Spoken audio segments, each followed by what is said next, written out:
الحمد لله وكفى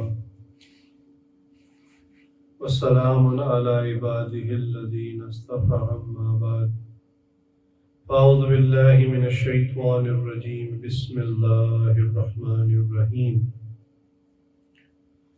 وإن تعدوا نعمة الله لا تحصوها إن الإنسان لظلوم كفار سبحان ربك رب العزة عما يصفون وسلام على المرسلين والحمد لله رب العالمين اللهم صل على سيدنا محمد وعلى آل سيدنا محمد وبارك وسلم اللهم صل على سيدنا محمد وعلى آل سيدنا محمد وبارك وسلم اللهم صل على سيدنا محمد وعلى آل سيدنا محمد وبارك وسلم۔ اللہ رب العزت کی مخلوقات بے انتہا ہیں، اتنی مخلوق ہے کہ جس کا انسان کو پوری طرح علم ہی نہیں ہے۔ ایک تو وہ مخلوق ہے جس کو ہم آنکھوں سے دیکھ سکتے ہیں، اس میں عام طور پہ ہوا کی مخلوق، پرندے، زمین کی مخلوق، جانور اور انسان، درخت، پودے، اور پانی کی مخلوق، سمندر کے اندر مچھلیاں اور دوسرے جانور وغیرہ۔ اس کے علاوہ اللہ کی جو کریشن ہے، مخلوق ہے، وہ بہت زیادہ ہے۔ فرشتوں کی ہی اتنی تعداد ہے کہ حدیث مبارکہ میں آیا کہ بعض فرشتے اللہ نے پیدا فرمائے جو جب سے پیدا ہوئے ہیں حالت قیام میں ہیں، کھڑے اللہ کا ذکر اور تسبیح کر رہے ہیں، اور اسی حالت میں ان کو موت آ جائے گی۔ بعض فرشتے ہیں جب سے پیدا ہوئے حالت رکوع میں ہیں، اور اسی حالت میں وہ اللہ کی حمد اور تسبیح بیان کر رہے ہیں، اور قیامت آ جائے گی۔ اور بعض فرشتے جب پیدا ہوئے تو حالت سجدہ میں ہیں، اور اسی حالت میں قیامت آ جائے گی۔ بیت اللہ دنیا میں جو اللہ کا گھر ہے، جہاں انسان طواف کرتے ہیں، اسی کی سیٹ میں اوپر آسمانوں میں اللہ کا ایک اور گھر ہے جس کو بیت المعمور کہتے ہیں، اور وہاں فرشتے طواف کرتے ہیں۔ حدیث مبارکہ میں آیا کہ وہ مطاف اتنا بڑا ہے کہ 70,000 فرشتہ ایک ٹائم میں طواف کرتا ہے۔ طواف مینس 7 چکر، 7 چکر جب بیت اللہ کے لگتے ہیں نا، اس کو ایک طواف کنسیڈر کرتے ہیں۔ تو 70,000 فرشتہ ایک ٹائم میں طواف کرتا ہے، اور جو فرشتہ ایک مرتبہ طواف کر لیتا ہے قیامت تک دوبارہ اس کی باری نہیں آتی۔ اللہ۔ اسی طرح حاملین عرش، جن کا الگ سے حدیث میں تذکرہ ہے کہ جنہوں نے اللہ کے عرش کو اٹھایا ہوا ہے، وہ اللہ کے خاص بڑے فرشتے ہیں۔ حضرت جبریل امین کے بارے میں جو احادیث میں مختلف تفصیل آتی ہے، ان کا قد کاٹ، ان کا جسم، ان کے پر، بہت ڈیٹیل آتی ہے، حیران ہو جاتا بندہ پڑھ کے۔ اسی طرح حضرت اسرافیل علیہ السلام جو سور پھونکیں گے اور پوری کائنات تباہ ہو جائے گی، ان کا قد کاٹ جو حدیث میں بیان کیا گیا، انسان حیران ہو جاتا ہے۔ پھر اس کے بعد وہ ایک اور مخلوق جو نظر نہیں آتی، وہ جنات ہیں۔ ان میں بھی کچھ مسلمان ہیں، کچھ کفار ہیں، غیر مسلم ہیں۔ الغرض اللہ کی مخلوق اتنی زیادہ ہے کہ جس کی اگر ہم اس کو کاؤنٹ کرنے کی کوشش کریں تو شاید ہم کاؤنٹ نہیں کر سکتے۔ اس سب کے باوجود اللہ رب العزت نے انسان کو جو بنایا تو بنا کر فرمایا یہ اشرف المخلوقات ہے، یعنی اللہ کی کریشنز میں سے ٹاپ موسٹ ہے یا دی بیسٹ ہے. اللہ نے خود یہ اعزاز دیا. اسی نسبت سے ہم کہتے ہیں کہ نبی کریم صلی اللہ علیہ وآلہ وسلم کا رتبہ، ایک تو ہم عقیدتاً کہتے ہیں اس پوائنٹ سے بھی جو میں نے آپ کو بتایا کہ سب سے اعلیٰ اور افضل ہے، کہ جن لوگوں کا خیال ہے کہ فرشتے بڑی افضل مخلوق ہیں، کہ وہ کھاتے پیتے نہیں ہیں، نکاح نہیں کرتے، دنیا کے جھمیلوں میں نہیں پڑتے، ہر وقت اللہ اللہ کرتے رہتے ہیں، تو یاد رکھیں کہ انسان بالخصوص جس سے مراد نبی کریم صلی اللہ علیہ وسلم ہے، یہ ان فرشتوں سے بھی اوپر ہے. فرشتے انسانوں سے نچلا درجہ رکھتے ہیں.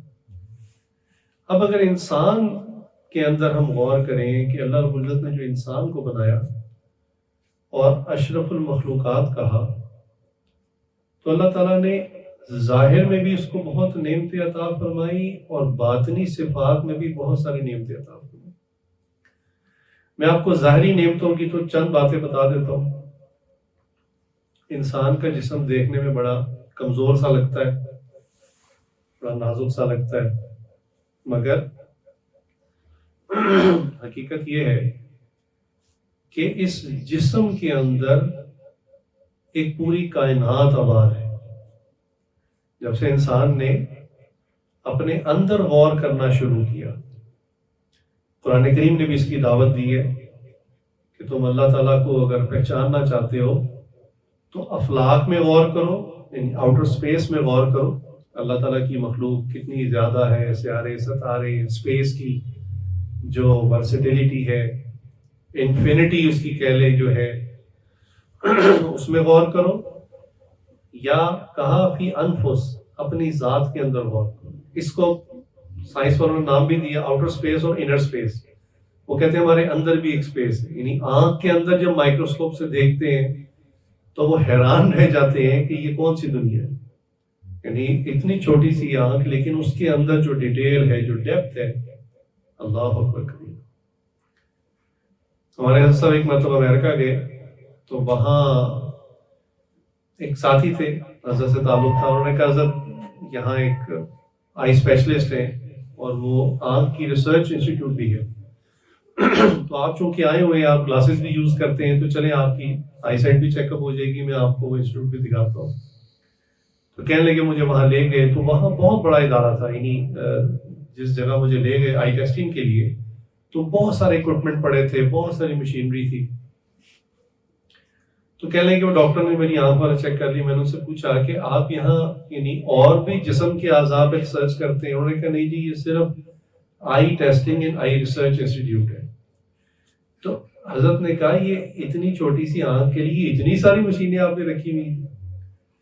تو وہ جو سائنٹسٹ تھا نا، وہ کہنے لگا کہ آپ کو میں سچ بتاؤں کہ اتنے سالوں سے آنکھ پر ریسرچ ہو رہی ہے اور یہ اتنی ساری مشینریز ہیں، ان کے ذریعے ریسرچ ہو رہی ہے، لیکن پھر بھی ہمارا یہ کہنا ہے، ہماری یہ سٹیٹمنٹ ہے کہ ہم نے ابھی آئی کے اسٹرکچر کو 5% بھی انڈرسٹینڈ نہیں کیا. 5%. یہ صرف آنکھ ہے، انچ بائی انچ کہہ سکتے ہیں، ہارڈلی. تو اللہ نے انسان کے اندر اتنی نعمتیں رکھی ہوئی. یہ آج کل پاکستان میں بھی یونیورسٹیز میں ماشاءاللہ ہمارے ینگسٹرز روبوٹکس کا ایک چیپٹر باقاعدہ سٹارٹ ہو گیا ہے. باہر کے ملکوں میں تو پہلے تھا، اب یہاں پر یہ آہستہ آہستہ کامن ہو رہا ہے. بچے یونیورسٹیز میں روبوٹکس پہ کام کر رہے ہیں. تو اب یقین جانیے کہ جب ایک روبوٹک ہینڈ کے اوپر کام کیا جاتا ہے، یعنی ایک روبوٹ کا ہاتھ بنایا جاتا ہے، تو اس وقت ان بچوں کو اندازہ ہوتا ہے کہ ایک ہاتھ جو ہے اس میں کتنی طرح کی موومنٹس ہیں، اور جتنی طرح کی موومنٹس ہیں اتنی ہی قسم کی موٹریں لگانی پڑتی ہیں. سمجھ رہے؟ پھر ہر موٹر ایک اسپیسیفک حد تک کا لوڈ اٹھا سکتی ہے، اس سے زیادہ لوڈ نہیں اٹھا سکتی.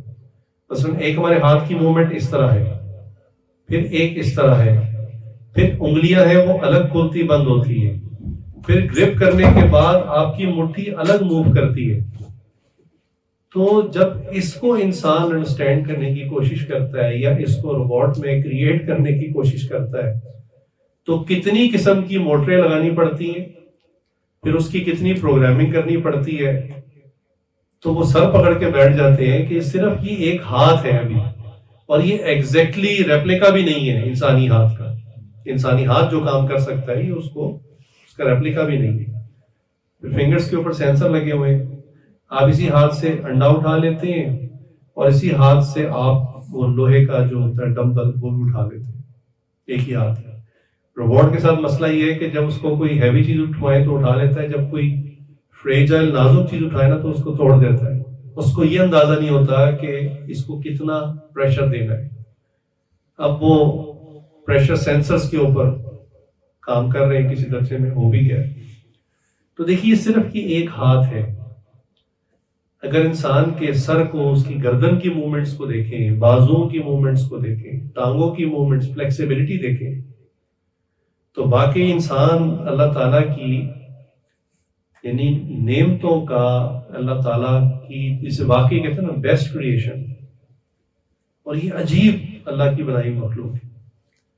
چنانچہ جو آیت آپ کے سامنے تلاوت کی گئی, اللہ تعالیٰ ارشاد فرماتے ہیں وَإِن تَعُدُّوا نِعْمَتَ اللَّهِ لَا تُحْصُوهَا, یعنی اور اگر تم اللہ تعالیٰ کی نعمتوں کو شمار کرنا چاہو گے, یعنی گننا چاہو, کاؤنٹ کرنا چاہو گے, اچھا جی یہ مثلا میں سانس لیتا ہوں ایک نعمت ہے, میں کھانا کھا لیتا ہوں ایک نعمت ہے, اللہ عافیت سے اس کھانے کو جسم سے دور کر دیتے ہیں ایک الگ نعمت ہے, میں دیکھ سکتا ہوں ایک نعمت ہے, میں سن سکتا ہوں یہ ایک الگ نعمت ہے, سونگھ سکتا ہوں, چکھ سکتا ہوں یہ الگ نعمت ہے, سوچ سکتا ہوں یہ الگ نعمت ہے, حتیٰ کہ سو جانا رات کو یہ ایک الگ نعمت ہے.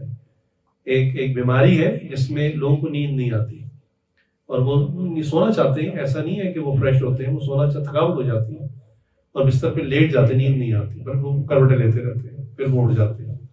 یعنی یہ ایک الگ سے ایک. ہمارے حضرت ایک مرتبہ ایک جگہ تشریف لے گئے, مانے کہ ہم جن کے یہاں ٹھہرے ہوئے تھے, ہمارے جو ہوسٹ تھے وہ ڈاکٹر تھے خود, تو کہنے کہ رات کا کھانا وانا کھلایا سب کو اور سب کو بستر لگوا دیا, سب لیٹ گئے, سو گئے, تو وہ خود صوفے پہ نا ایسے ہی بیٹھ گئے اور آنکھیں بند کر لی.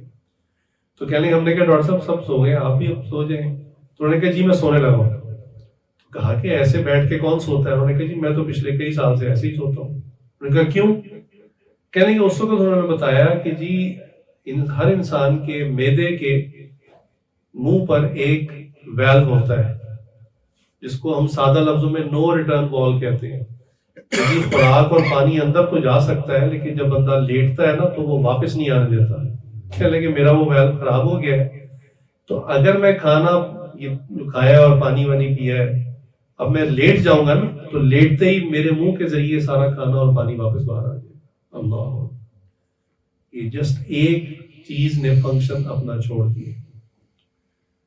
ڈائلسس آپ کو پتہ ہے گردے کام کرنا چھوڑ دیں تو پھر وہ مشین کے ذریعے کروانا پڑتا ہے, کتنا تکلیف دہ عمل ہے.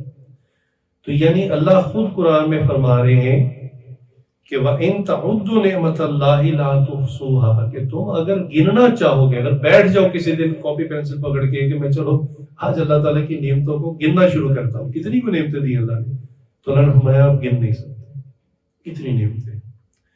لیکن آگے اللہ تعالیٰ ارشاد فرماتے ہیں ان الانسان لظلوم کفار, حقیقت یہ ہے کہ انسان بڑا ہی بے انصاف ہے, بڑا ناشکرا ہے. اتنی نعمتوں کے باوجود بھی انسان اللہ کی نعمتوں کی ناشکری کا, پھر بھی کہتا ہے اللہ نے مجھے دیا کیا ہے, تو کیا دیا اللہ نے مجھے, کیوں؟ اچھا یہ کیوں کہتا ہے, یہ میں اکثر بیان کرتا ہوں کہ وہ خواہشات کی لسٹ جو دماغ میں بنی ہوتی ہے اور یہ وہ چیزیں جو نہیں ملی, تو وہ چونکہ نہیں مل رہی ہوتی ہیں تو اس کی وجہ سے وہ کہتا ہے اللہ نے مجھے دیا.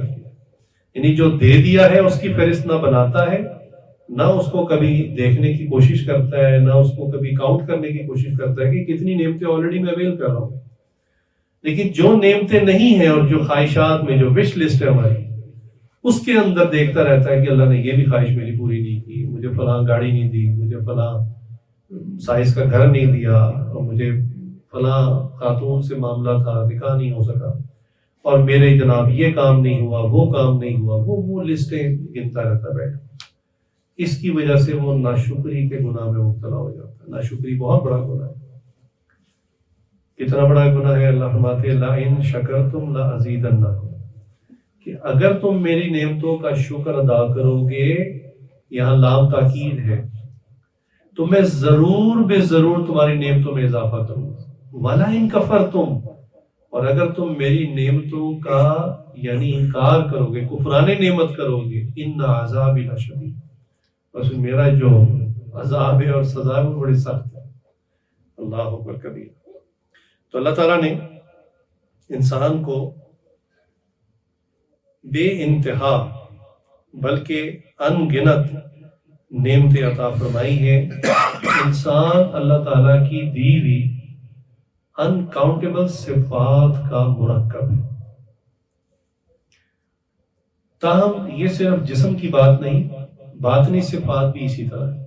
انسان کے اندر جو اللہ نے صفات رکھی ہیں، جو کوالٹیز رکھی ہیں، وہ بھی انکاؤنٹیبل ہے، بہت زیادہ ہے. چنانچہ ہر انسان میں اچھائیاں بھی ہوتی ہیں، برائیاں بھی ہوتی ہیں. ہم عام طور پہ معاشرے میں اچھا انسان کس کو کہتے ہیں؟ جس کی اچھائیاں اس پر غالب ہوں، اس کو اچھا انسان کہتے ہیں. حالانکہ اس میں برائیاں بھی ہوتی ہیں اور وہ کبھی کبھی برائیاں کر بھی لیتا ہے، لیکن چونکہ زیادہ تر اس کی اچھائیاں غالب رہتی ہیں، اس کو اچھا انسان کہتے ہیں. اور برا انسان اس کو کہتے ہیں جس پر برائیاں غالب رہیں. حالانکہ برا انسان بھی کبھی کبھی اچھے کام کر لیتا ہے، لیکن اس کو برا کیوں کہا جاتا ہے؟ کیونکہ اکثر اس پر برائیاں غالب رہتی ہیں. یہی مضمون ایک حدیث مبارکہ کے اندر ہے کہ حضور صلی اللہ علیہ وسلم نے مبارک ارشاد فرمایا کہ انسان کانوں کی مانند ہے، جیسے سونے اور چاندی کی کانیں ہوتی ہیں. اور فرمایا کہ یہ بات اس لیے فرمائی، یہ بڑی ویسے کیونکہ حدیث کے ہر لفظ میں نا بڑی گہرائی ہوتی ہے. آپ کو پتہ ہے، جن کو تو پتہ ہے ان کو تو اندازہ ہے، عام بچوں کو نوجوانوں کو نہیں پتا ہوتا. وہ سمجھتے ہیں سونا کیسے نکلتا ہے، زمین میں کھدائی کرتے جاتے ہیں، آگے نا سونے کی اینٹیں نکل آتی ہیں، تو ان کو اٹھا کے اوپر لے آتے ہیں، یہ چاندی کی اینٹیں نکل آتی ہیں. ایسا نہیں ہوتا. یہ سونا جو ہے یہ چھوٹے چھوٹے ذرات میں پتھر کے اندر پھیلا ہوتا ہے. ان پتھروں کو، سٹونز کو نکالا جاتا ہے، پھر ریفائنری میں بھیجا جاتا ہے. یہ ایک بڑا لمبا پروسیس ہوتا ہے. ان سٹونز کو بریک کرتے ہیں چھوٹے چھوٹے ٹکڑوں میں، پھر مزید اس کی فلٹریشن ہوتی ہے، اس میں سے ریت الگ کرتے ہیں، پتھر الگ کرتے ہیں، اور بہت کچھ اس میں ایڈ اپ ہوتا ہے. وہ سارا الگ کرنے کے بعد فائنلی وہ جو چھوٹے چھوٹے ذرات ہوتے ہیں ان کو میلٹ کرتے ہیں، پھر اس کو ایک سانچے میں ڈالتے ہیں، تو سونے کی اینٹ بنتی ہے، یہ بسکٹ بنتا ہے.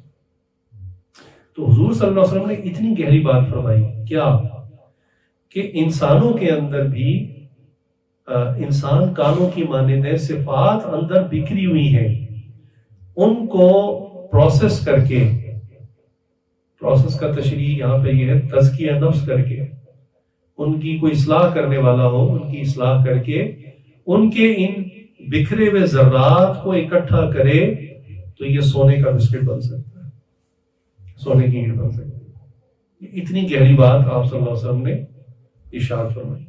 چنانچہ صفات تو ہر آدمی میں ہوتی ہیں، تاہم اپنی اچھی صفات کو جاننا بھی چاہیے اور ان کو دین اسلام کے لیے استعمال بھی کرنا چاہیے. اللہ نے جو صفت دی ہو وہ دین اسلام کے لیے انسان استعمال کرے.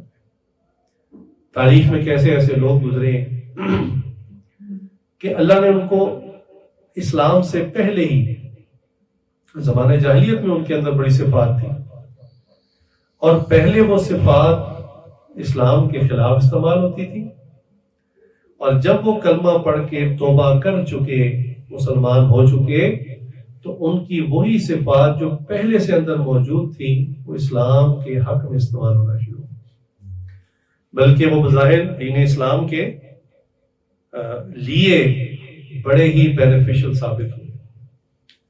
چنانچہ سب سے پہلے تذکرہ تو حضرت عمر رضی اللہ تعالیٰ عنہ کا ہے. آپ رضی اللہ عنہ اسلام سے پہلے ہی بڑے صفات کے حامل تھے، دلیر، شجاع، بہادر، ویری بولڈ، اتنے کہ آگے والے کی جرت نہیں ہوتی تھی کہ کوئی دائیں بائیں بات کر سکے.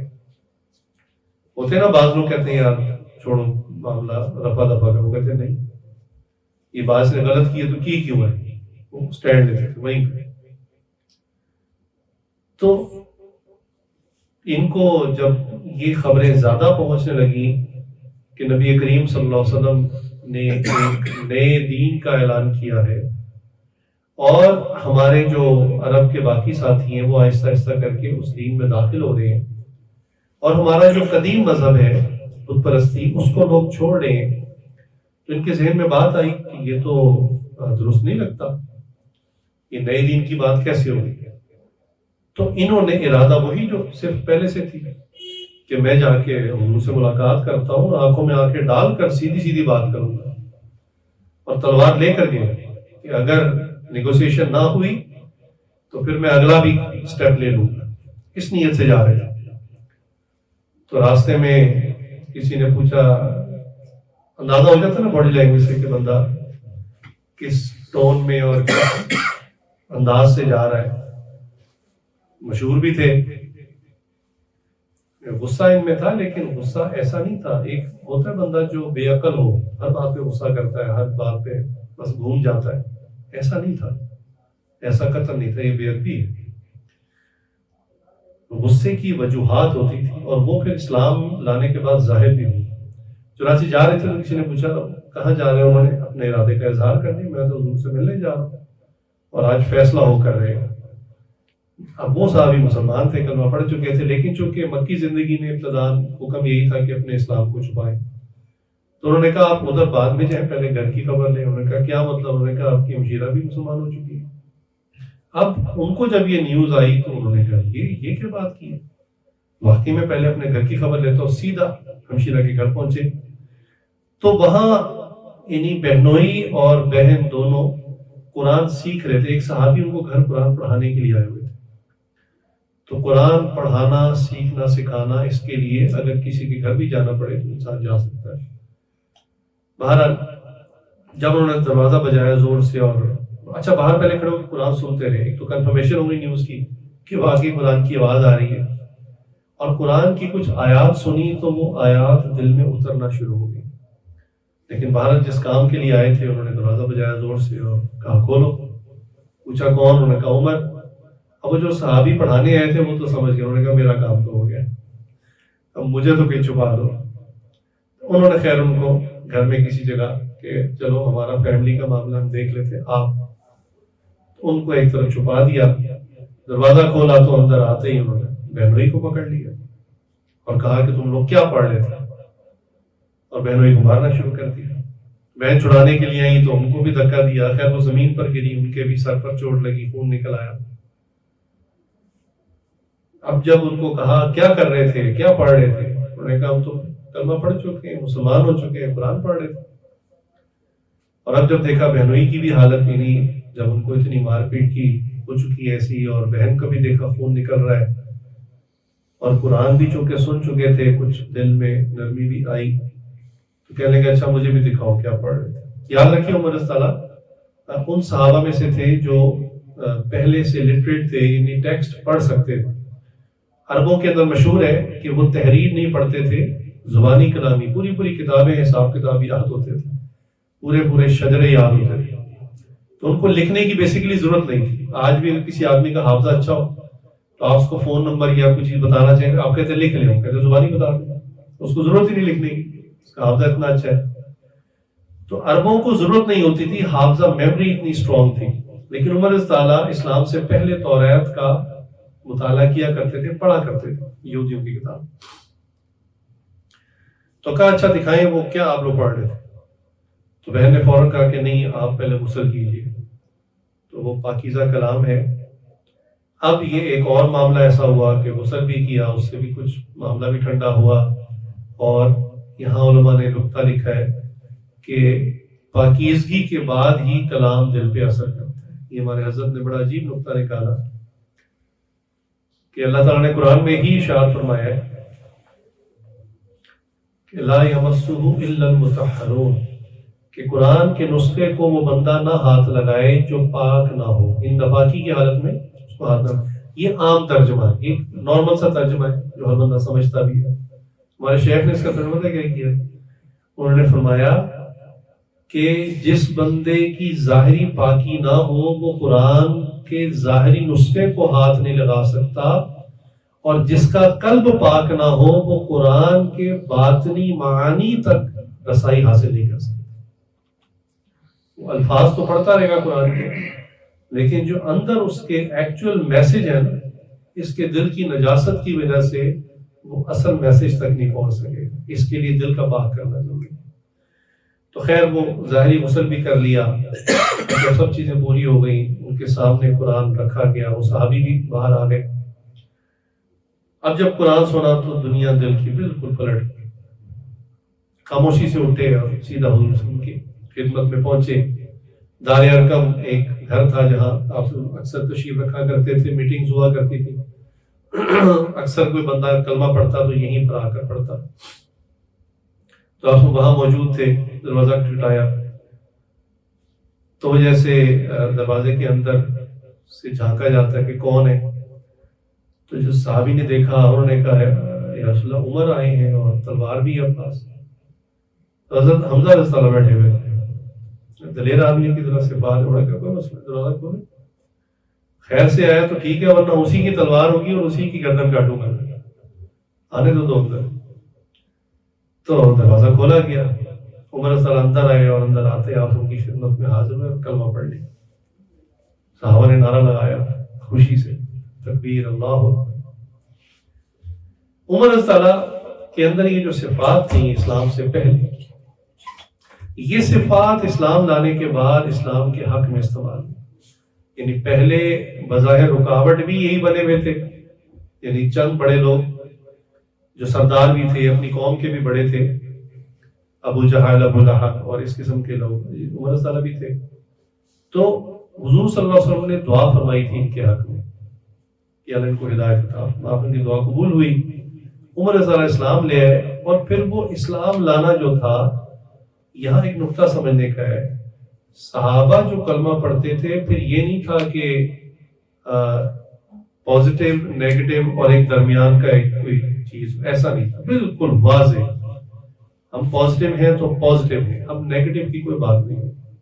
یعنی مسلمان ہیں تو پھر پکے مسلمان ہیں، پھر درمیان والی منافقت والی زندگی کا کوئی تصور نہیں۔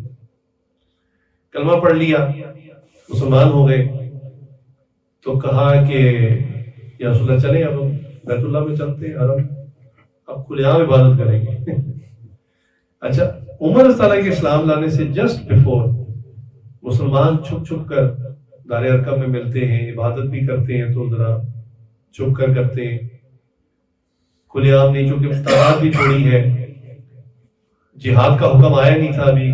بار بار صحابہ کہتے تھے کہ رسول اللہ ہم تو پہلے سے لڑاکا قوم ہے، لڑائی میں عرب تو مشہور تھے، تو ہمیں کیا ہو گیا اسلام میں، تلواریں ہمارے پاس پڑی ہیں، آپ حکم دیں ہم شروع کرتے ہیں کام۔ تو ہمیں نہیں، ابھی حکم نہیں آیا، تو حکم نہیں آیا تھا۔ تو اب صحابہ کے یہ صبر کا وقت تھا۔ تو عمر صلی اللہ علیہ وسلم نے کہا کہ رسول اللہ یہ نہیں ہو سکتا کہ عمر اسلام لے اور اب پھر بھی ہم چھپ کر عبادت کریں۔ تو آپ سمجھاتے رہے کہ ذرا حکمت کا تقاضا، انہوں نے کہا اچھا ٹھہرے میں آتا ہوں۔ پھر یہ سیدھا اکیلے چلے گئے، یہ سیدھا بیت اللہ چلے گئے، وہاں قریش خاندان کے بڑے سردار سارے کفار، ان کا مرکز تھا، ان کی پارلیمنٹ تھی، تو وہاں جا کے زور سے کلمہ پڑھا، اونچی آواز، کفار حیران رہ گئے، اکیلے تھے۔ اس کے بعد پھر دوسرے کونے میں جا کے پڑھا کہ شاید وہ رہ گیا، اس کو آواز رہی، پھر تیسرے کونے میں جا کے پڑھا، سب نے کلمہ سن لیا اور واضح پیغام دیا کہ دیکھو عمر اسلام لے آیا ہے، اور اب اسلام یا مسلمانوں کو کوئی تکلیف دے گا تو پہلے مجھ سے نبڑے گا۔ اللہ، اتنی جرت، یہ کلمہ پڑھنے سے پہلے کی صفت تھی۔ دین اسلام جب لے کر آئے تو وہ صفات ساری کی ساری استعمال ہو گئی۔ اللہ اکبر کبیر۔ تو اللہ تعالیٰ نے جو صفات دی ہوتی ہیں، جو اندر سونے اور چاندی کے ذرات کی مانند بکھری ہوتی ہیں، ان کو یکجا کر کے کسی سے تزکیہ کروا کے، کسی سے اصلاح کروا کے، ان صفات کو اسلام کے حق میں استعمال کرنا چاہیے۔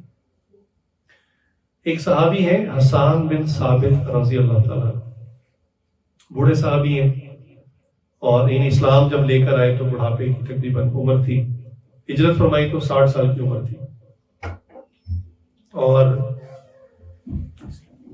ان کے اندر صرف تھی یہ شاعری کرتے، اور اس زمانے کے بڑے بڑے کفار ان کو بلا کر ان سے شعر و شاعری کروایا کرتے تھے۔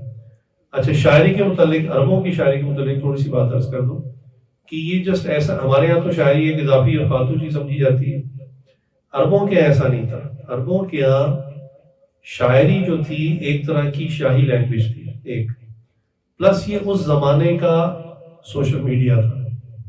جو بات اپنا معافی ضمیر آپ کسی کو کہنا چاہتے ہیں نا، تو وہ عرب شعر کی صورت میں کہا کرتے، اور وہ بڑا گہرا جا کے لگتا تھا،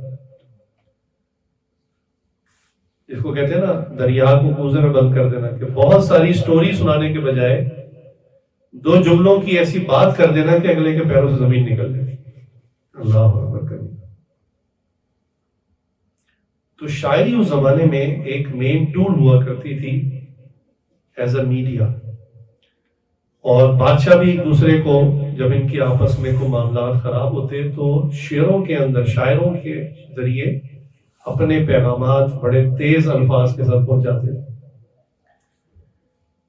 تو حسان بن ثابت رضی اللہ تعالیٰ جب کلمہ پڑھ کے مسلمان ہوئے تو صرف تو پہلے سے موجود تھی شاعری کی، اور اللہ تعالیٰ نے پھر یہی صرف دین اسلام کے حق میں استعمال کی، حتیٰ کہ جب کفار کی طرف سے آپ صلی اللہ علیہ وسلم کی شان میں گستاخی ہوتی، وہ آپ کی ہجوم کرتے، یہودی یا مشرکین، تو بعض موقعوں پر حضور صلی اللہ علیہ وسلم نے خود کا حسان اٹھ کر ان کا جواب دیا۔ اللہ کہ آپ صلی اللہ علیہ وسلم پر تو وحی نازل ہوتی تھی، اور آپ صلی اللہ علیہ وسلم تو کلام فرماتے تھے اور جواب دے سکتے تھے، ہمارا حسان آپ جواب، یعنی جس میڈیا میں وہ بات کر رہے ہیں اسی میڈیا میں آپ جواب دیں۔ اس سے بھی ایک چیز ثابت ہوئی کہ جیسے آج کل یہود اور نصارہ کی چیزوں کا بائیکاٹ ہے، تو بعض مسلمان خود کو تو توفیق نہیں ہے کہ بائیکاٹ کریں، لیکن جو بائیکاٹ کر رہے ہیں نا ان سے الجھنا شروع کر دیتے ہیں، کہتے ہیں بڑا بائیکاٹ آپ کر رہے ہیں، فیس بک آپ ان کا استعمال کر رہے ہیں، موبائل فون انہی کا بنا ہوا استعمال کر رہے ہیں، لیپ ٹاپ اسی کمپنی کا استعمال کر رہے ہیں یہودیوں کی، اور آپ بڑا بائیکاٹ کر رہے ہیں۔ تو دیکھیں، یاد رکھیں، یہ حضور صلی اللہ علیہ وسلم سے ثابت ہے کہ کفار کے ہی آلات انہی کے خلاف استعمال کیے گئے، یعنی نبی صلی اللہ علیہ وسلم نے اس زمانے میں چند غزوات میں اسلحہ یہودیوں ہی سے ادھار پر لیا۔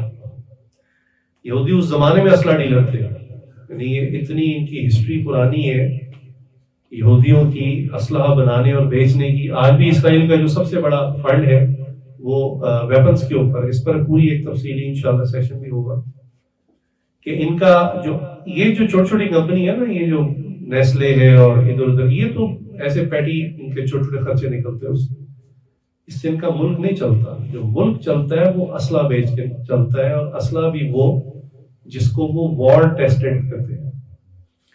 وار ٹیسٹڈ کا مطلب یہ ہے کہ وہ اسلحہ غزہ کی پٹی میں استعمال کرتے ہیں، اس کے ٹیسٹ لیتے ہیں، اور اس کے بعد اس کو پوری دنیا میں دھڑلے سے بیچتے ہیں کہ یہ وار ٹیسٹڈ ہے۔ تو بہرحال تو کفار کا ہی اسلحہ، انہی کا میڈیا، انہی کے اگینسٹ استعمال کرنا یہ بالکل جائز ہے اور ثابت ہے، اور ضابطہ آپ انہی کی زبان میں، یہ تو نہیں ہے کہ کفار اعتراض کر رہے ہیں فیس بک پہ اور آپ ان کو اردو زبان میں خط لکھ کے بھیج رہے ہیں، انہی کی لینگویج استعمال کریں گے۔ یا کفار تو آپ کے سامنے میزائل اور ٹینک لے کر آ رہے ہیں اور آپ گھوڑے اور تلوار لے کے ان کے سامنے آ جائیں گے، ڈیفینیٹلی ایسا نہیں ہوگا۔ تو آپ سب نے ان کو فرمایا کہ حسان ان کا جواب دو، انہی کی لینگویج میں جواب دو۔ چنانچہ اللہ نے ان کو پھر وہ مقام دیا کہ ان کو شاعر رسول کا خطاب ملا، شاعر اسلام کا خطاب ملا۔ اللہ اکبر کبیر۔ حضرت خالد بن ولید رضی اللہ تعالیٰ عنہ ایک صحابی ہیں، اسلام نہیں لائے تھے، اسلام سے پہلے ان کے اندر صرف تھی کہ یہ وار اسٹریٹجیز کے بڑے ماہر تھے، بہت ایکسپرٹ، اللہ ان کو سمجھ دی، جنگی حکمت عملی۔ اچھا، ایسا نہیں ہوتا، عام لوگ سمجھتے ہیں کہ بھئی جس کی فوج زیادہ ہوگی وہ جیت جائے گا۔ اب ایک طرف 10,000 کا لشکر ہے، ایک طرف 1,000 کا، تو ڈیفینیٹلی 10,000 والے جیتنا ہے، ایسا نہیں ہوتا۔ وار اسٹریٹجی بڑا کاؤنٹ کرتی ہے. حضور صلی اللہ علیہ وسلم بہت زیادہ حکمت عملی استعمال فرماتے ہیں. تھوڑی تعداد کی وجہ سے ہمیشہ فتح ہوئی، اللہ کی مدد بھی تھی، سبب بھی تھا، یہ سنت بھی ہے. تو خالد بن ولید طلحہ کے اندر وار اسٹریٹجی بڑی صفت تھی. اسلام سے پہلے اسلام کے خلاف استعمال ہوئی، حتیٰ کہ جنگ احد بڑی مشہور جنگ ہے کہ جو جیتی ہوئی جنگ پاسا پلٹ گیا وہ حضرت خالد بن ولید طلحہ کی وجہ سے اس وقت کلمہ نہیں پڑا تھا. تو یہ احد پہاڑ کے پیچھے سے لشکر لے کر آئے، ایک دستہ لے کر آئے جس نے ان لوگوں پر اٹیک کیا جو چھوٹی پہاڑی کے اوپر پہرا دے رہے تھے، اور وہاں سے پھر پیش قدمی کی، اور ادھر سے جو کفار بھاگ رہے تھے انہوں نے بھی پیچھے منہ موڑا. تو اب مسلمان سینڈوچ ہو گئے، پیچھے سے خالد بن ولید طلحہ کا دستہ اور آگے سے وہ کفار جو بھاگ رہے تھے وہ پلٹے تو مسلمان بیچ میں آ گئے. اس کی وجہ سے بہت نقصان ہوا، بڑی شہادتیں ہوئی. لیکن جب یہ کلمہ پڑا تو خالد بن ولید طلحہ نے اتنا اسلام کے لیے خدمات دی، اتنی جنگوں میں حصہ لیا کہ بس سمجھیں ہر وقت اسلحہ پہن کے رکھتے. ان کے اپنے الفاظ ہیں کہ میں نے یعنی وفات کے وقت الفاظ ہیں کہ میں نے ہر جنگ میں اسی لیے حصہ لیا کہ اللہ مجھے شہادت دے دے. لیکن چونکہ لقب مل چکا تھا سیف اللہ، اللہ کی تلوار، تو اگر یہ جنگ میدان جنگ میں شہید ہو جاتے تو لوگوں نے تانا دینا تھا قیامت تک کہ اللہ کی تلوار ٹوٹ گئی. تو اس لیے شہادت نہ مل سکی، بستر کے اوپر اپنی طبعی موت اللہ تعالیٰ نے کو دی. بہرحال مسلمانوں کے اندر اس زمانے کے مسلمانوں میں اتنا عقیدہ یہ ڈیولپ ہو گیا. عمر رضی اللہ عنہ کا زمانہ آ چکا ہے، اور عمر رضی اللہ عنہ کے زمانے میں صحابہ میں یہ بات چل پڑی ہے کہ جس لشکر میں خالد بن ولید رضی اللہ عنہ لیڈ کر رہے ہوتے ہیں اس لشکر کو لازمی فتح ہوتی ہے. عمر رضی اللہ عنہ چونکہ خلیفہ مسلمان بن چکے ہیں، خلیفۃ المومنین بن چکے ہیں، انہوں نے کہا یہ تو عقیدہ خراب ہو گیا، یہ تو نگاہ اللہ پہ ہونی چاہیے تھی. بھئی ٹھیک ہے خالد کچھ اسٹریٹجی حکمت عملی اختیار کرتے ہیں اور یہ سنت بھی ہے، لیکن عقیدہ تو یہ ہونا چاہیے کہ فتح اللہ تعالیٰ دیتے ہیں. تو انہوں نے فوراً ایک خط لکھا. خالد بن ولید طلحہ ایک لشکر کو آلریڈی کمانڈ کر رہے تھے، لیڈ کر رہے تھے. عمر رضی اللہ عنہ نے ایک عام سے بندے کو پکڑا، اس کو خط لکھا اور کہا کہ یہ آ کے خالد کو دے دو. اب وہ خط میں کیا تھا؟ خالد بن ولید کو خط ملا، انہوں نے پڑھا، اس میں لکھا ہوا تھا کہ آپ کو میں 2 آپشنز دے رہا ہوں، کوئی ایک اڈاپٹ کر لیں. یہ خط ملتے ہی جو بندہ خط لے کر آیا جو بالکل عام سا مسلمان تھا، اس کو سپہ سالار بنا دیں، نہیں اس کو جنرل بنا دیں، آپ کو ڈسمس کیا جا رہا ہے. ایک آپشن تو یہ ہے کہ آپ یہ کام کر کے یعنی اس کو سپرد کر کے جرنیلی اور آپ واپس مرکز آ جائیں، مدینہ منورہ آ جائیں. اور اگر آپ وہاں رہ کر اسی لشکر میں پھر بھی لڑنا چاہتے ہیں، جہاد فی سبیل اللہ کرنا چاہتے ہیں، تو آپ ایز این آرڈنری سولجر ایک عام سپاہی کی طرح لڑ سکتے ہیں. ذرا سوچیں نا کسی فوج کے جنرل کو یہ آپشن دی جائے کہ آپ بالفرض انڈیا کے بارڈر پہ یا کسی بارڈر پہ ہیں، جنگ لگی ہوئی ہے، تو آپ کو ڈسمس کیا جا رہا ہے، آپ کے پاس آپشن ایک عام سپاہی کی طرح لڑ لو وہیں پہ، یا پھر آپ واپس آ جاؤ جی ایچ پی. تو ڈیفینیٹلی بندہ کیا پسند کرے گا؟ وہ کہے گا میں واپس جاتا ہوں، میں عام سپاہی کی طرح ابھی میں اسی بٹالین کو اس کا جنرل تھا، میں لیڈ کر رہا تھا، میں ان کے ساتھ عام سپاہیوں کی طرح رہوں گا. تو نفس پہ بڑا بوجھ ہوتا ہے. تو خالد بن ولید نے خط لکھا واپس کہ میں اسی لشکر میں ایک عام سپاہی کی طرح لڑنے کو پسند کرتا ہوں. ان کے اندر بھی کوئی جرنیلی تو تھی، تو وہ ایک عام سپاہی کی طرح لڑنا شروع ہو گئے. حتیٰ کہ بعد میں ساتھیوں نے کہا بھی کہ آپ کو عجیب سا نہیں لگتا کہ آپ ابھی تھوڑی دیر پہلے جنرل تھے اور لیڈ کر رہے تھے، کمانڈ کر رہے تھے، اور اب آپ خود ہر بات میں کسی حکم کے منتظر ہیں اور ایک عام سے بندے کو جنرل بنا دیا. میں اس وقت بھی اللہ کے لیے لڑ رہا تھا، اب بھی اللہ کے لیے لڑ رہا ہوں. تو خالد بن ولید طلحہ کو اللہ تعالیٰ نے جو صفات دی تھی انہوں نے دین اسلام میں اس کو استعمال کیا. ایک صحابی ہیں حضرت وحشی رضی اللہ تعالیٰ عنہ، ان کا نام ہے، اور ہندا ایک صحابیہ ہیں جو بعد میں کلمہ پڑھ کے مسلمان ہوئی اسلام سے پہلے. اس کے والد جو ہیں وہ ان کے والد جو ہیں وہ ایک جنگ میں مارے گئے، تو اس وقت تک اسلام نہیں لائی تھی. انہوں نے قسم کھائی تھی کہ میں اپنے والد کا بدلہ لوں گی اور حضرت امیر حمزہ رضی اللہ عنہ کو شہید کر دوں گی. یعنی ان کو یہ تھا کہ چونکہ وہ جنگ میں پیش تھے تو لہٰذا یہی ان کے بڑے تھے جنگ میں، انہی سے میں نے بدلہ لینا. اور قسم بڑی عجیب کھائی تھی کہ میں شہید کرنے کے بعد سینہ چاک کروں گی اور کلیجہ ان کا نکال کے اس کو بائٹ کروں گی، تب میرے دل کو سکون ملے گا. اللہ اکبر، کتنا سخت ان کا موقف تھا. اس سے پہلے مجھے ٹھنڈ نہیں پڑی. چنانچہ ایسے ہی کیا. انہوں نے ایک اسیسن ہائر کیا، ایک ایسا بندہ جو ایکسپرٹ تھا اسیسینیشن کے اندر، کہ اگر جنگ لگی ہوئی ہے اور اس جنگ میں اس کو ایک اسپیسیفک ٹارگٹ دیا جائے کہ بس آپ کو باقیوں سے کوئی سروکار نہیں، فلاں بندے کو قتل کر دینا، تو وہ لوگوں کے بیچ میں سے بچتا بچاتا، چھپتا چھپاتا ایگزیکٹ اپنے ٹارگٹ پہ جا کر اس کو قتل کر دیتا تھا. یہ صرف تھی حضرت واشی رضی اللہ عنہ. مسلمان نہیں تھے.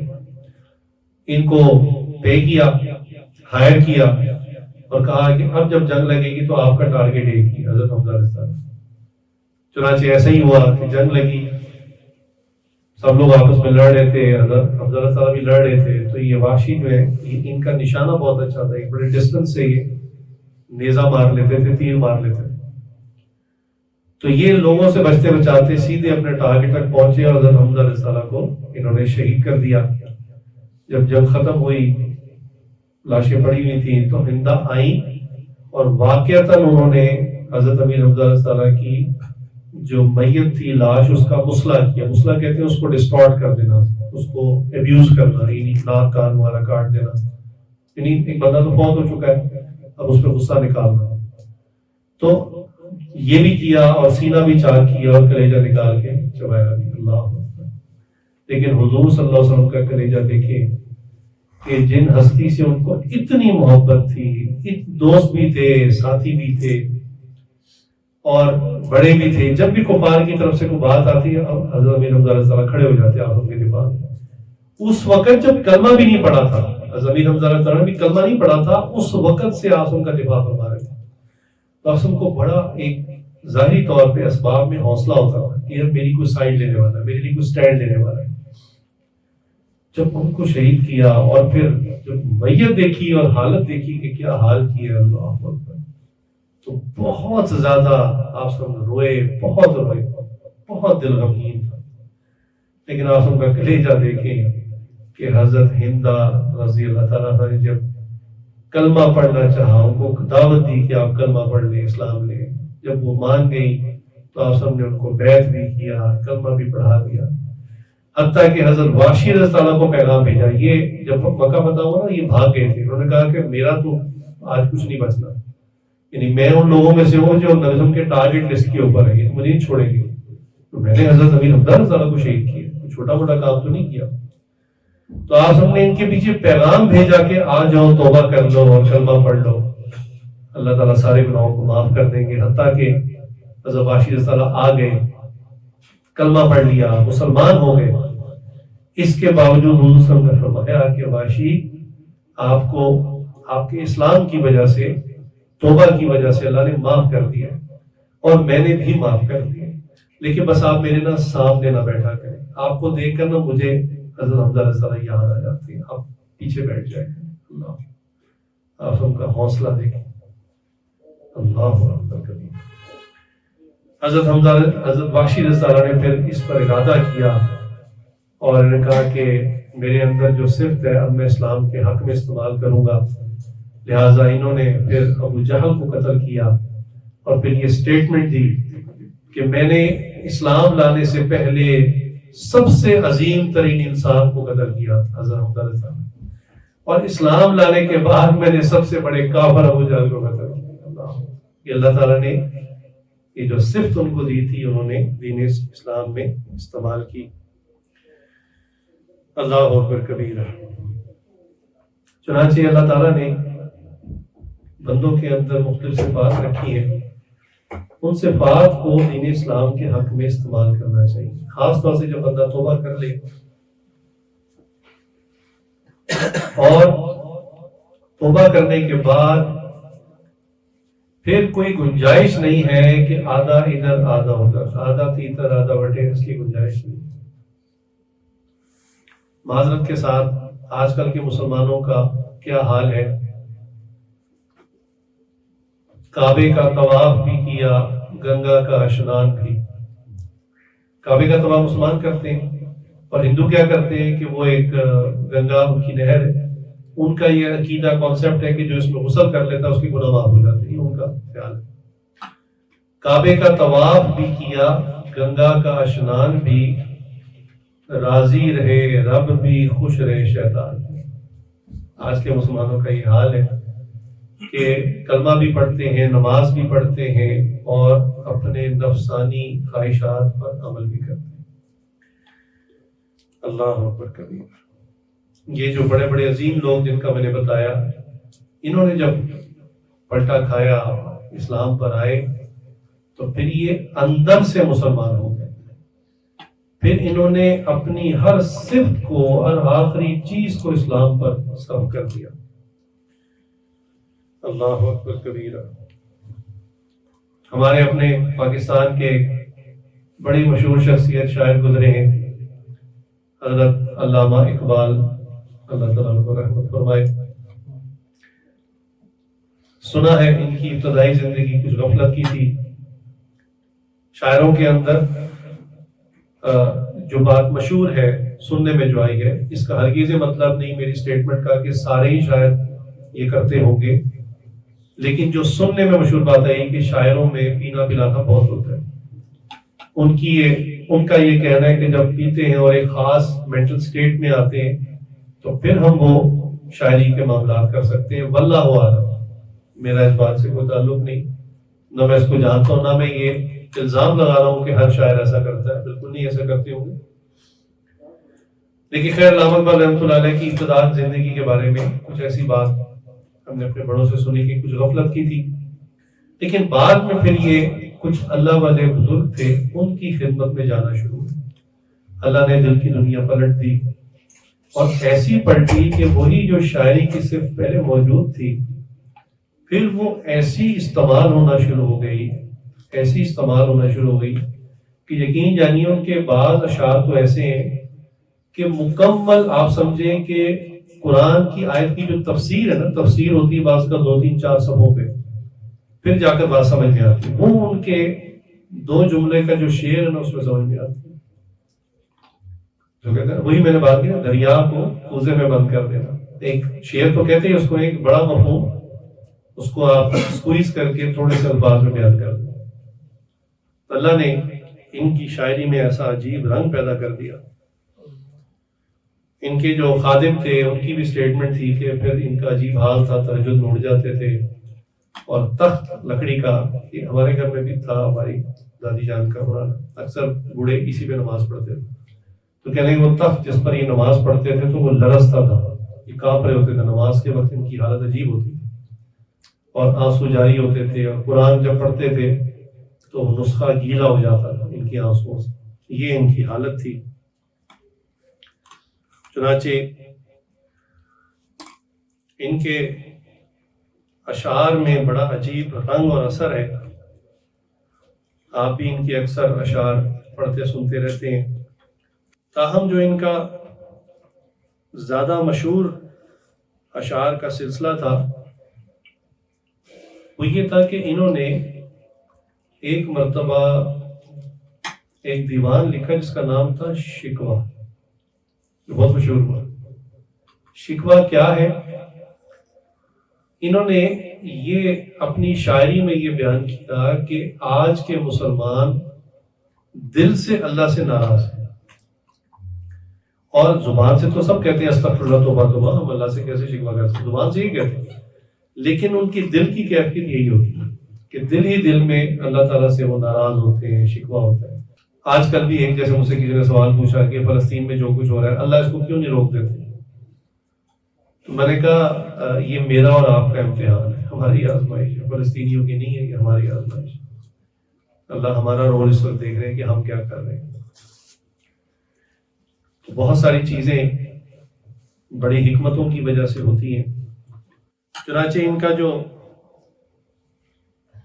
شکوہ ہے اس میں بڑے ہی عجیب عجیب اشعار ہیں. ہے تو بہت تفصیلی، وہ سارا تو میں پڑھ نہیں سکتا، چند اشعار اس میں سے میں آپ کو سنا دیتا ہوں۔ یہ انسان اللہ تعالیٰ سے کہہ رہا ہے، یعنی شکوہ میں انسان کا شکوہ اللہ سے کیا ہے؟ ہم کو جمعیت خاطر یہ پریشانی تھی، ورنہ امت تیرے محبوب کی دیوانی تھی۔ ہم سے پہلے تھا عجب تیرے جہاں کا منظر، یعنی ہم مسلمانوں سے پہلے جہاں کا کیا منظر تھا، کہیں مسجود تھے پتھر، کہیں معبود شجر، کہ مسلمانوں سے پہلے اللہ کو سجدہ کرنے والوں سے پہلے انسان کیا کرتے تھے؟ کوئی پتھر کو پوج رہا ہے، کوئی درخت کو پوج رہا ہے، سجدہ کر رہا ہے۔ خوگر پیکر محسوس تھی انسان کی نظر، مانتا پھر کوئی ان دیکھے خدا کو کیوں کر، کہ کیوں بن دیکھے خدا پر ایمان لاتا؟ یہ مسلمانوں کی وجہ سے، یعنی اللہ پہ گویا احسان جتلا رہا ہے انسان۔ تجھ کو معلوم ہے لیتا تھا کوئی نام تیرا، قوت بازوئے مسلم نے کیا کام تیرا۔ بس رہے تھے یہی سلجوق بھی تورانی بھی، اہل چین میں ایران میں سنسانی بھی،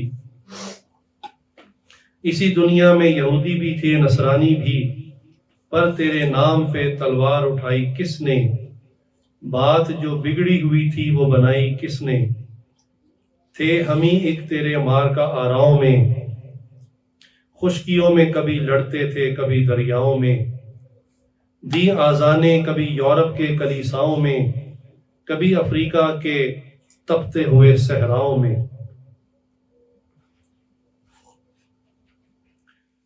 شان آنکھوں میں نہ جچتی تھی جہاں داروں کی، کلمہ پڑھتے تھے ہم ہی چھاؤں میں تلواروں کی۔ یہ اللہ تعالیٰ کو بتا رہے ہیں کہ ہم نے کتنا آپ کے لیے جہاد کیا اور کہاں کہاں جا کر آپ کے کلمے کو بلند کیا۔ ٹل نہ سکتے تھے اگر جنگ میں ٹل نہ سکتے تھے اگر جنگ میں اڑ جاتے تھے، پاؤں شیروں کے بھی میدان سے اکھڑ جاتے تھے، تجھ سے سرکش ہوا کوئی تو بگڑ جاتے تھے، تیر کیا چیز ہے ہم توپ سے لڑ جاتے تھے۔ نقش توحید کا ہر دل پہ بٹھایا ہم نے، زیر خنجر بھی یہ پیغام سنایا ہم نے، کاٹ کر رکھ دیے کفار کے لشکر کس نے ٹھنڈا کیا آتش قدا ایران کو۔ ایران میں مجوسی قوم بہت صدیوں سے رہ رہے تھے اور آگ کو پوجتے تھے، آگ جو ہے اس کو بجھنے نہیں دیتے تھے، جیسے ہماری مسجد ہوتی ہے عبادت کی جگہ ہے، ایسے ان کے آتش قدا ہوتے تھے، اسپیشل ان کی بلڈنگز ہوتی تھی، کیونکہ آگ کو خدا کہتے تھے، وہ ہر وقت آگ 24 گھنٹے جلتی رہتی، اس میں ایندھن ڈالتے رہتے تھے، اور وہ آگ ایسی تھی جو صدیوں سے چل رہی تھی، کبھی بجھ نہیں پائی تھی۔ کس نے ٹھنڈا کیا آتش قدا ایران کو، کس نے پھر زندہ کیا تذکرہ یزداں کو۔ کون سی قوم فقط تیری طلبگار ہوئی اور تیرے لیے زحمت کش بیکار ہوئی، کس نے شمشیر جہانگیر جہاندار ہوئی، کس کی تکبیر سے دنیا تیری بیدار ہوئی، کس کی ہیبت سے صنم سہمے ہوئے رہتے تھے، منہ کے بل گر کے هو اللہ احد کہتے تھے۔ آ گیا عین لڑائی میں اگر وقت نماز، قبلہ رو ہو کر زمین بوس ہوئی قوم حجاز۔ ایک ہی صف میں کھڑے ہو گئے محمود و ایاز، محمود بادشاہ تھا، ایاز اس کا خادم تھا، تو نماز کی حالت میں سب کٹھے کھڑے ہو گئے، تو کہا کہ اونچ نیچ کا فرق بھی ختم کر دیا۔ ایک ہی صف میں کھڑے ہو گئے محمود و ایاز، نہ کوئی بندہ رہا نہ کوئی بندہ نواز، بندہ و صاحب و محتاج و غنی ایک ہوئے، تیری سرکار میں پہنچے تو سبھی ایک ہوئے۔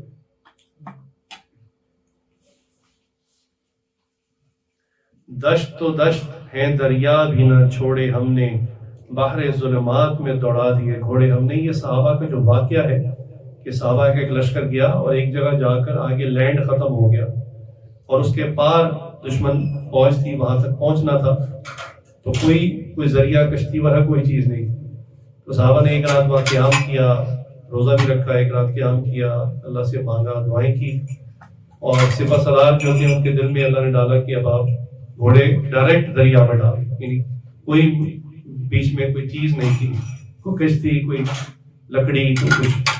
انہوں نے اللہ اوپر کہا اور دریا میں گھوڑے ڈال دیے. دریا کے اوپر چلتے ہوئے یہ پورا لشکر پار ہو گیا. اس کی ہی دھاگ بیٹھ گئی دشمنوں کے اوپر اور وہ علاقہ فتح ہو گیا. بحر ظلمات میں دوڑا دیے گھوڑے ہم نے.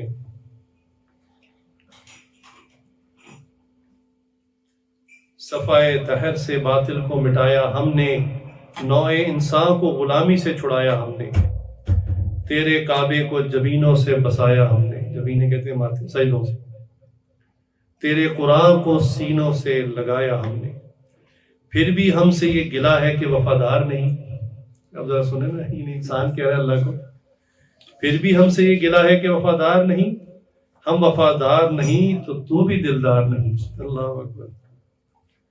امتیں اور بھی ہیں، ان میں گناہگار بھی ہیں، عجز والے بھی ہیں، مست پے پندار بھی ہیں. قہر تو یہ ہے کہ کافر کو ملے حور و قصور. کہتے ہیں کہ ظلم تو یہ ہے کہ مسلمان ہم ہیں، آپ کو سجدہ کرنے والے ہم ہیں، جہاد کرنے والے ہم ہیں، تلوار اٹھانے والے ہم ہیں، اور گوریاں ملے کافروں کو. قہر تو یہ ہے کہ کافروں کو ملے حور و قصور، اور بیچارے مسلمان کو فقط وعدہ حور ہے. کیوں مسلمانوں میں ہے دولت دنیا نایاب. اکثر مسلمانوں کی دنیا کم ہے. ابھی میں نے کہا یہودیوں کے پاس اتنا پیسہ ہے اور عیسائیوں کے پاس بھی ہے، تو چونکہ دنیا نے بھی ختم ہو جانا، اس کے مال نے بھی ختم ہو جانا، اللہ فرماتے ہیں ان کو لے لو. مسلمان کے لیے تو ہمیشہ کی جنت ہے. خیر ابھی تو شکوہ چل رہا ہے. کیوں مسلمانوں میں ہے دولت دنیا نایاب، تیری قدرت تو ہے وہ جس کی نہ حد ہے نہ حساب. اتنے خزانے آپ کے، پھر بھی مسلمان کو تھوڑا سا ملتا ہے. تانے اغیار سے، تانے اغیار ہے رسوائی بے ناداری ہے. یعنی غیروں کے تانے ہیں کہ یہ مسلمان ہیں، اللہ کا نام لیتے ہیں اور کہتے ہیں اللہ اتنے پاورفل ہیں، اور اپنے حالات دیکھو ان کے. مسلمانوں کو یہ کافروں کی طرف سے تانا ملتا ہے مسلمانوں. تو یہ اللہ سے شکوہ کر رہا ہے انسان کہ تانے اغیار ہے، رسوائی ہے، ناداری ہے. کیا تیرے نام پہ مرنے کا عوض خواری ہے؟ اللہ.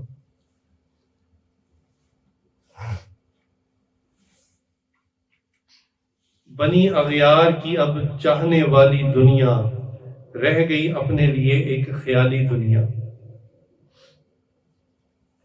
پھر نہ کہنا ہوئی توحید سے خالی دنیا، ہم تو جیتے ہیں کہ دنیا میں تیرا نام رہے. کہیں ممکن ہے کہ ساقی نہ رہے جام رہے، تیری محفل بھی گئی چانے والے بھی گئے. شب کی آہیں بھی گئیں صبح کے نالے بھی گئے. یعنی اکابرین کی طرف اشارہ ہے کہ وہ بڑے بڑے عبادتیں کرنے والے، تہجدیں پڑھنے والے اب دنیا سے چلے گئے. جواب شکوہ یہ انہوں نے اس کے جواب میں لکھا، چونکہ لوگوں نے جو انہوں نے شکوہ لکھا تھا اس پر بہت اعتراض کیا، بہت شدید اعتراض ہوا. اور مسلمانوں نے سوچا کہ یہ تو اللہ کی شان میں بے ادبی ہے. یعنی چاہے چند مسلمانوں کے دل میں ایسے اشکال ہوں بھی صحیح، تو انہوں نے کہا کہ یہ تو آپ نے اللہ کی شان میں گستاخی کر دی. اور بعض نے تو کفر کا فتویٰ بھی دے دی کہ علامہ آباد جو ہے وہ کافر ہو گئے. یہ شکوہ تو انہوں نے پھر جواب شکوہ واللہ علم پہلے سے لکھ رکھی تھی یا اس کے جواب میں لکھی کہ اللہ تعالیٰ پھر کیا کہتے بندے سے. سٹارٹ اس کا یہاں سے، دل سے جو بات نکلتی ہے اثر رکھتی ہے، پر نہیں طاقت پرواز مگر رکھتی ہے. کہتے جو بات دل سے بندہ کہتا ہے نا تو اس کی ایک پرواز ہوتی ہے، وہ آسمان تک جاتی ہے، چاہے اس کے بظاہر پر ونگز نہیں ہوتے. دل سے جو بات نکلتی ہے اثر رکھتی ہے، پر نہیں، یعنی ونگز کی بات، پر نہیں طاقت پرواز مگر رکھتی. کچھ جو سمجھا میرے شکوے کو تو رضواں سمجھا، مجھ کو جنت سے نکالا ہوا انسان سمجھا. تھی فرشتوں کو بھی حیرت کہ یہ آواز ہے کیا، عرش والوں پہ بھی کھلتا نہیں یہ راز ہے کیا.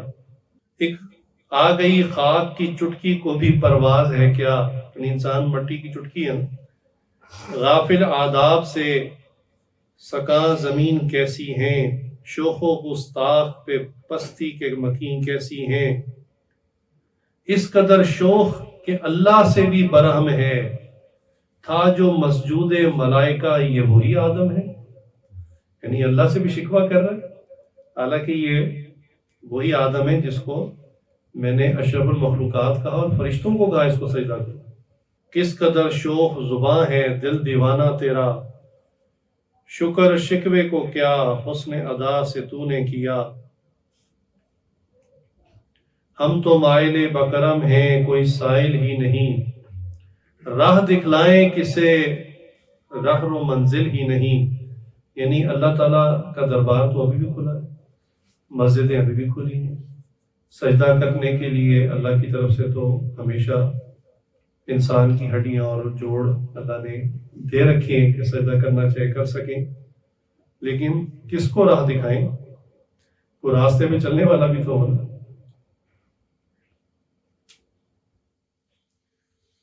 تربیت عام تو ہے جوہر قابل ہی نہیں، جس سے تعبیر ہو آدم کی یہ وہ گل ہی نہیں، کوئی قابل ہو تو ہم شان کئی دیتے ہیں، ڈھونڈنے والوں کو دنیا میں بھی نہیں دیتے ہیں۔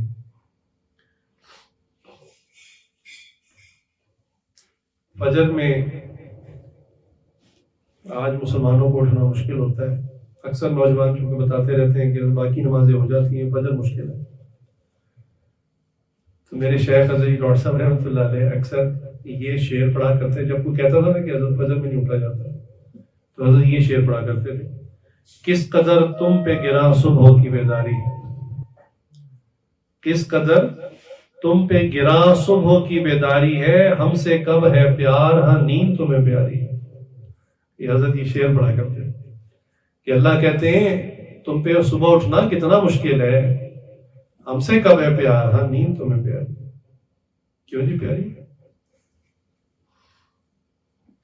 تب آزاد پہ قید رمضان بھاری ہے، آزاد رہنے والا، ہر وقت سنیکس کھانے والا، برگرز کھانے والا، شورمے کھانے والا، تب آزاد پہ قید رمضان بھاری ہے، رمضان کی قید بڑی مشکل ہو جاتی ہے، یار صبح سے منہ بند کیا ہے سحری سے لے کر مغرب بہت لمبا ٹائم ہے، کون اتنا پاکا کرے، نوجوانوں کو کچھ نہ ملا چوئنگم چبانا شروع کر دیتے ہیں، حالانکہ کوئی کیلوریک ویلیو بھی نہیں، بس خام کا منہ چل رہا ہے، چلی جا رہا ہے، عادت ہے منہ چلانے کی۔ تب آزاد پہ قید رمضان بھاری ہے، تم ہی کہہ دو یہیں آئین وفاداری ہے۔ خیر اشعار تو بہت زیادہ ہیں، آپ اپنے طور پہ پڑھ بھی لیجئے گا، یہ بڑے زبردست اشعار ہیں۔ میں اس کا جواب شکوہ کا آخری شعر جو بہت زبردست ہے، کلوزنگ بڑی کمال کی ہے۔ عقل ہے تیری سفر عشق ہے شمشیر تیری، میرے درویش خلافت ہے جہانگیر تیری۔ میں نے یہ اپنے بیان میں مضمون جو ہے اس کو کھولا تھا جب فلسطین کا معاملہ خاص طور سے اٹھا، یا عراق کا اٹھا تھا، افغانستان ہے، کشمیر ہے، دنیا کے اندر مسلمانوں کے ساتھ ہی جو کچھ ہو رہا ہے، ایک انڈیویجول مسلمان پوچھتا ہے کہ میں کیا کر سکتا ہوں۔ پہلی بات تو ہے کہ بہت اچھی بات ہے کہ کم از کم مسلمان کے دل میں یہ خیال تو آیا، کیونکہ اگر انسان میں انسانیت نہ رہے تو سگے بھائی کے ساتھ برا واقعہ ہو رہا ہوتا ہے، وہ کہہ رہا ہے اس کے ساتھ ہو رہا ہے، کون سا میرے ساتھ ہو رہا ہے۔ سگی بہن کے ساتھ کوئی مسائب ہو جائے، وہ کہ اس کے ساتھ ہوا، میرے ساتھ تو نہیں ہوا، میرے بچوں کے ساتھ تو نہیں ہوا، یا میری بیوی کے ساتھ تو نہیں ہوا۔ تو انسانیت ختم ہو جائے تو انسان کا یہ جو دوسروں کے لیے درد فیل کرنا، اس کا یہ ڈائیمیٹر یہ کلوز ہوتے ہوتے ہوتے صرف اپنی ذات تک رہ جاتا ہے، یہاں تک ہو جاتا ہے کہ اپنی بیوی اپنے بچوں کو بھی نقصان پہنچ جائے، وہ کہتا مجھے تو نہیں پہنچانا، انہیں کو پہنچا، میں کیا کر سکتا ہوں۔ تو کم از کم آج کے الحمدللہ مسلمان یہ فیل کرتے ہیں کہ بھئی ابھی ریسنٹلی یہ فلسطین کا ایشو چل رہا ہے تو ہم کیا کر سکتے ہیں، اس کا مطلب انسانیت ابھی باقی ہے۔ اس میں نے بہت تفصیل سے بات کی ہے، مختصر یہ میں نے وہاں پر ایک بات بتائی تھی کہ کچھ کام تو آپ انڈیویجولی کر سکتے ہیں، کچھ نہیں کر سکتے، کہ وہ قومیت کے لیول پر کرنے والا کام ہے۔ اور میں نے اس وقت ایک بات بتائی تھی کہ مسلمانوں کا ایک ایسا اثاثہ چلا گیا جس کا آج اکثر مسلمانوں کو علم ہی نہیں، یعنی ہمارا خزانہ کھو گیا اور ہمیں اکثریت مسلمانوں کو پتہ ہی نہیں کہ اچھا وہ خزانہ بھی تھا ہمارا۔ اور وہ زمانہ تھا جس کو زمانہ خلافت کہتے ہیں، کہ جس وقت مسلمان مجتمع تھے، اکٹھے تھے، پوری دنیا میں غیر مسلم ڈرتے تھے، کسی کونے میں بھی وہ مسلمان کے ساتھ زیادتی کرنے سے پہلے 100 دفعہ سوچتے تھے کہ یہ اکیلا نہیں ہے، اگر میں نے اس کو کچھ کہا مسلمانوں کا جو اسلامی لشکر ہے وہ آ جائے گا اور وہ تہز نہز کر دے گا، ڈرتے تھے وہ۔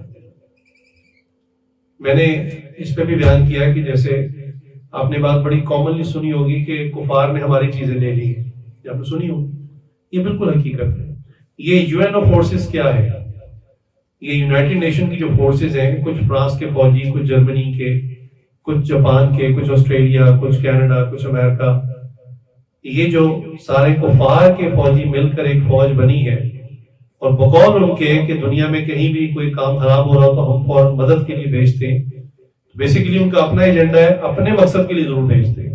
میرا سوال ہے کہ یو این او فورسز فلسطین میں کیوں نہیں جا رہی ہے؟ کس نے روکا ہوا؟ کیا ان کو نظر نہیں آ رہا، یا ان کا میڈیا ان کو بتا نہیں رہا کہ زیادتی ہو رہی ہے؟ عام شہریوں پر بمباری کی جا رہی ہے، یعنی یہ تو آخری حد ہے نا بھئی۔ اگر بالفرض جنگ ہوتی ہے دو فوجوں کے درمیان، اگر تو وہ بھی ان کے فوجی ٹھکانوں کو نشانہ لگا رہے ہوں تو چلو پھر دیکھا جائے گا بھی کس کا پلہ بھاری ہے، اسرائیلیوں کا فلسطین۔ بات یہ ہے کہ فلسطینی مجاہدین تو اسرائیلیوں کے فوجی تنصیبات کو نشانہ بنا رہے ہیں، لیکن اسرائیلی اسٹریٹ اوے جو پبلک پلیس یعنی ہاسپٹل، یعنی سکولز، یعنی عام گھر، ان کے اوپر بم گرا رہے ہیں۔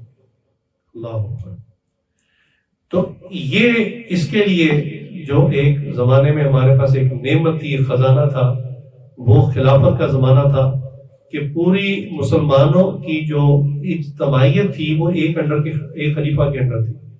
یعنی ایسا نہیں تھا کہ پاکستان ہے، پاکستان والوں نے اپنے میٹرز دیکھنے، اور مثال کے طور پہ ترکی ہے، ترکی کے مسلمانوں نے اپنے میٹرز دیکھنے، سعودیہ والوں نے اپنے میٹرز، ایسا نہیں تھا، بلکہ پوری دنیا کے مسلمانوں کے معاملات ایک ہوتے تھے اور ایک خلیفہ کے تحت ہوتے تھے۔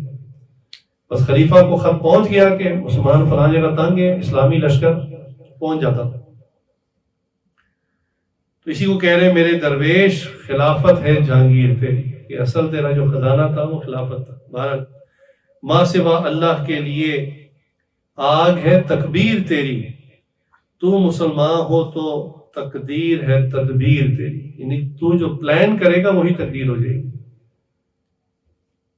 تو مسلمان ہو، بات یہ کیا مسلمان ہیں، تو مسلمان ہو تو تقدیر ہے تدبیر تیری۔ اور یہ شعر نا جو آخری ہے بالکل کلوزنگ، یہ کروڑوں روپے کا شعر، اور یہ سمجھنے والا نہیں کی محمد سے وفا تو نے تو ہم تیرے، یعنی اللہ کہہ رہے ہیں کہ اگر تم چاہتے ہو کہ جو شکوے اتنے کیے ہیں کہ اللہ آپ کی مدد نہیں آ رہی اور ہمارے پاس پیسہ نہیں ہے اور ان کے لیے حوروں کو سور ہے اور ہم ویسے ہی ہیں اور فلاں اور فلاں اور فلاں اور فلاں اتنے شکوے، تو اگر تم چاہتے ہو کہ میں اللہ خود اور میرے خزانے تمہارے لیے اویلیبل ہو جائیں تو آپ کیا کریں؟